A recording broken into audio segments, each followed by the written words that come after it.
সবক শেষ করলে যে হাফেজ হয়ে গেছে বিষয়টা এটা না। সবক শেষ করলে কি হাফেজ নয়, শুনানোর জন্য সময় দিতে হয়, শুনানোর জন্য কি সময় দিতে হয়। আমার প্রতিষ্ঠানে গত বছরের আগের বছর মনে হয় একটা বদদাম উঠছে, এটা আমার কানে আসছে, আমি আপনাদেরকে স্পষ্ট করে তো বলবো, বুঝবেন। সবক শেষ করার আগে তারা সিদ্ধান্ত নিয়ে নিছে এই ভাগে দিয়ে আরো কয়েকজন হুজুর পুরস্কার যারা পাইবে তাদের নামটা একটু রুস্তমানের নামাজ দিয়েছেন। আচ্ছা, শামীম ভাই ছেলে, এদিকে ইনশাআল্লাহ এই শামীম ভাই ছেলে, আলহামদুলিল্লাহ আল্লাহর মেহেরবানিতে এখন তো আপনাদের সামনে প্রশ্ন করছি। আপনারাও যদি মনে চান প্রশ্ন করতে পারেন, আমার আত্মবিশ্বাস ইনশাআল্লাহ পুরো 30 পারা কোরআন মাজিদের মধ্যে কোথাও আটকে না ইনশাআল্লাহ। এরকম ভাবে তৈরি করছি না, এরকম ভাবে তৈরি করছি ইনশাআল্লাহ, প্রত্যেকটা প্রশ্নের উত্তর দিতে পারবেন। এখন যদি এই সময়টা যদি শামীম ভাই আমাদেরকে না দিত তাহলে কি এটা আমাদের পক্ষে সম্ভব ছিল? না, কথা বুঝেন নি, এটা কি আমাদের পক্ষে সম্ভব ছিল? সুতরাং আমাদেরকে একটু সময় দিতে হবে, যেহেতু ঠিক আছে বাচ্চা যখন শেষ করছে আমরা একটু আপনাদেরকে সময় দিই, সময় দিলে বাচ্চা আর অল্প একটুর জন্য পিছনে পড়বে না, সামনে অগ্রসর হয়ে যাবে, ঠিক আছে না? এখন আপনি যদি বলেন হুজুর আমার বাচ্চা শেষ হয় না, আমার বাচ্চা শেষ হয় না, তো আমরা কি কিছু করতে পারবো? এটা আল্লাহ তাআলার নিয়ামত, আল্লাহ দাঁড়িয়ে জিনিস। আল্লাহ যাকে কবুল করে সে হবেই হবে ইনশাআল্লাহ, আর যাকে কবুল করে না সে হবে না। সুতরাং আমরা আমাদের চেষ্টা করব, বাকি আল্লাহর ফয়সালা। শামীম ভাই আপনি দুই একটা কথা বলেন, আপনার কোনো মতামত বা কোনো কিছু বলার আছে কিনা একটু বলেন। আসসালামু আলাইকুম ওয়া রাহমাতুল্লাহ। আসলে আমার ছোটবেলা থেকে আমার স্বপ্ন ছিল, আমার 4টা ছেলে, যে আমি অন্তত একজনকে হাফেজ বানাবো। তো পরপর 3 জনে ব্যর্থ হয়েছে বা পারি নাই বিভিন্ন কারণ বলতে, শেষ আমি আমার ছোট ছেলে মোহাম্মদ মুজাহিদকে হাফেজ বানাইতে পেরেছি। এজন্য মহান আল্লাহ তাআলার কাছে শুকরিয়া আদায় করি। এই হাফেজ হওয়ার পিছনে আসলে আমাদের এই মাদ্রাসার আল জামিল মডেল মাদ্রাসার প্রধান শিক্ষক ইসমাইল ভাইয়ের খুব অবদান ছিল। শুরুতে আমি আর্থিকভাবে খুব সংকটময় অবস্থা ছিলাম, উনি আমাকে আর্থিকভাবে অনুপ্রেরণা দিয়েছে যে আপনি যখন যা পারেন যান, আপনার ছেলের দায়িত্ব আমি নিলাম। যদি ওই সময় ইসমাইল ভাই আমাকে এত দূর সহযোগিতা না করতো তাহলে আজকে হয়তো এই পর্যায়ে আসা সম্ভব হতো না।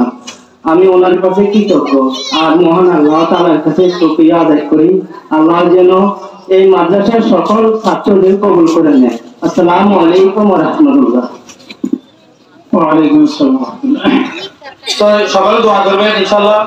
যারা সবক শেষ করছে আপনারা আমাদেরকে একটু সময় দিবেন, আর যদি সময় না দেন তো বলবেন যে আমার কাছে কিছু পারে না, তখন কিন্তু এটা আমাদের আর কিছু বলার নাই। আপনি বদনাম করতেই পারেন, আপনার মুখ আছে, বলাটা স্বাভাবিক, কিন্তু আমাদেরকে সময় না দিয়ে যদি আপনি বলেন যে হুজুর আমার বাচ্চা তো আপনি ইয়াদ করে তো পারলেন না, তাহলে আমাদের উপরে দোষ আসবে, ঠিক আছে না? তো সুতরাং আপনারা একটু ওইভাবেই সতর্কভাবে যে আমাদেরকে একটু সময় দেন, ধৈর্য ধারণ করেন, ইনশাআল্লাহ বাকি কাজ ইনশাআল্লাহ আমরা সম্পূর্ণ করে দিব। যেহেতু যখন আমরা দেখাইছি এই পর্যন্ত আমাদের মাদ্রাসা প্রতিষ্ঠা লগ্ন থেকে একটু ভাষা এই পর্যন্ত 19 জন দেখেন এখানে, আপনারা তো হয়তো মনে করেন এটাই হয়ে গেছে। তো আমি সকলের কাছে অনুরোধ করবো যে আলহামদুলিল্লাহ আমাদেরকে একটু সময় দেন, আমরাও ইনশাআল্লাহ আপনাদের কাজগুলো করে দেব ইনশাআল্লাহ।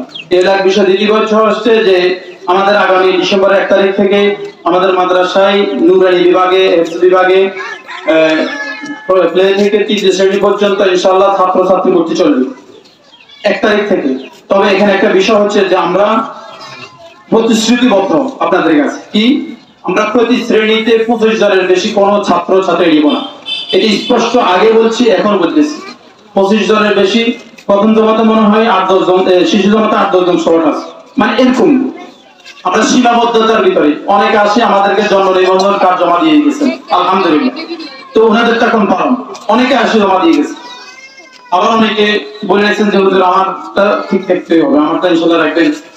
তো এই যে আপনাদের আগ্রহ, আমরা ইনশাআল্লাহ প্রতি শ্রেণীতে 25 জনে পড়াবো। যেন 25 জন আগামী বছর ঠিক এই দিনে স্টেজে উঠে আপনাদেরকে লেখা দেখাইতে পারবে, কি বলেন? ইনশাআল্লাহ ইনশাআল্লাহ। এই বছর তো কম দেখছেন, আগামী বছর দেখবেন 25 জন স্টেজে উঠাবো ইনশাআল্লাহ, একজনও বাদ রাখবো না।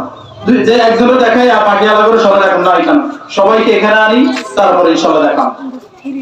তাহলে ইনশাআল্লাহ ভর্তির কার্যক্রম অনেকে জমা দিয়ে দিয়েছেন, তারপর খুঁটিনাটি মনে দিয়েছেন 5 জন জমা যাবে।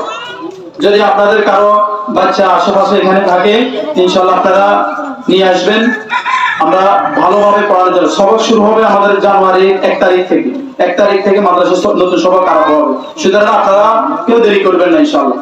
যদি ভর্তি করার ইচ্ছে থাকে একান্ত, ঠিক আছে, অন্য প্রতিষ্ঠানে পড়তেছে যে ওদের নিয়ে আসা সম্ভব নয়, না আমি বলতেছি না যে এখনই নিয়ে আসেন, আপনারা ভর্তি করাই ঠিক আছে, কাগজপত্র জমা দিয়ে যান যে ঠিক আছে ইনশাআল্লাহ ওদের আমরা আসবো। তাহলে আমরা কনফার্ম থাকবো যে না এবার সেটা কি আসবে, আমরা ওই জায়গাটা খালি রাখবো। আমার কথা বুঝছেন? তো ইনশাআল্লাহ আমি সকলের কাছে উদারত আহ্বান করবো, আমাদের প্রতিষ্ঠানের দিকে খেয়াল করবেন, দোয়া করবেন যে আল্লাহ তাআলা কামিয়াব করে। কি করেন, কি বলেন ইনশাআল্লাহ? হ্যাঁ।